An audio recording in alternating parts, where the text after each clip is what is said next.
I request HRM Rabbi Siganathan to teach God's word. கரங்களை மூடி ஜெபம் பண்ணுவோம். எங்கள் அன்பின் பரலோக தகப்பனே, ஆசீர்வதிக்கப்பட்ட ஆண்டவரே, காலை வேளைக்காக நன்றி செலுத்துகிறோம். உம்மை துதிக்கிறோம், மகிமைப்படுத்துகிறோம், உம்மை பிரஸ்தாபப்படுத்துகிறோம், உம்மை உயர்த்துகிறோம். இந்த இடத்துல நீர் மகிமைப்படுவீராக. என் வார்த்தையை அனுப்பி நான் அவர்களை சுகமாக்குவேன்னு சொன்னீங்களா ஆண்டவரே. உடைய தெய்வீக பிரசன்னத்தை எதிர்பார்க்கிறோம்ப்பா. எங்களோடு கூட பேசுவீராக. வார்த்தைகள் இடைப்படும்படியாய் ஜெபிக்கிறோம். இயேசுவின் மூலம் வேண்டுகிறோம் பிதாவே. ஆமென், ஆமென், ஆமென். கர்த்தர் நல்லவர். ஆமென்.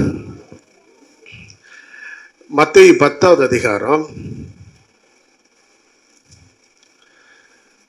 மத்தேயு 10:1 42 வரைக்கும் சொல்லியிருந்தேன். சரியா?